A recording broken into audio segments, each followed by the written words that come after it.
Welcome to Kitchen Scoundrel.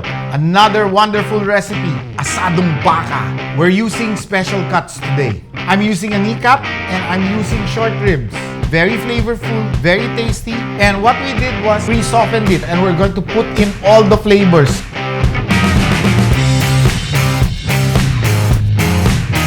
So these are the ingredients that we need.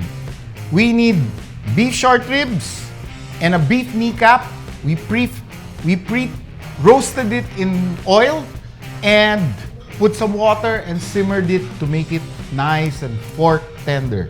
We need achiote oil, star anise, clove spikes, garlic, sliced ginger, onions, black pepper, salt, cane vinegar, sliced leeks, and to thicken the sauce, we need some double A powder or cassava powder. Okay, let's start with the saute. Achiote oil. Many people say this is just coloring. No, it's not.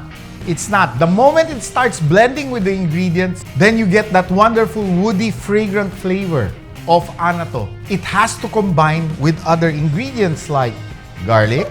Okay, we put in our ginger and we put in our onions.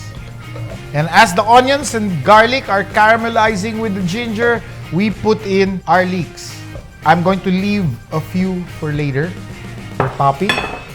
And put in our star anise. Put in our cloves. Yes. Get our pre-softened ribs, short ribs. Oh, this will have a special, really special texture. And our beef kneecap.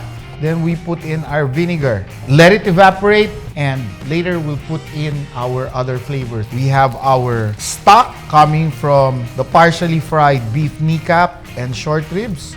We put all that flavor back. Okay, we put in our pepper. And lastly, last touch, a lot of flavor, fish sauce. Okay, we cover. And we just let the meat absorb all of this flavor. Wow. Let's see. Wow, look at that. What an aroma. You can smell the garlic, the onions, the ginger mixing with that star anise and cloves and the anato oil. It's just coming together.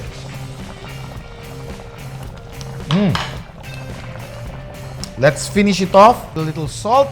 Okay, I'm blending together some double A or cassava powder. You can use potato starch. You can use tapioca starch just to blend the sauce together. Make sure that when you put the slurry, it's boiling so that you don't get any rough textures on your sauce.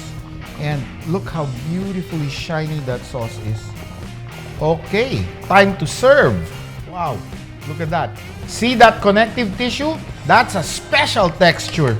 And then let's get the meat, which is now falling off the bone. Whoa, look at that. And we'll drizzle with some sesame seeds and top with the remaining leeks. And we have our Asadong Vaca.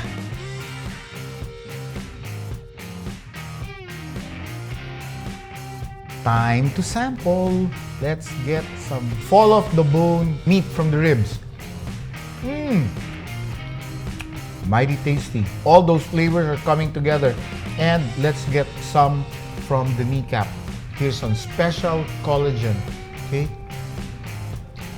Wonderful texture. Delicious. Well, we just finished another wonderful dish. This time from Pampanga, Asadong Vaca. And don't forget to subscribe to the Kitchen Scoundrel. Okay, this is Chef Gonzalez, and cooking is love.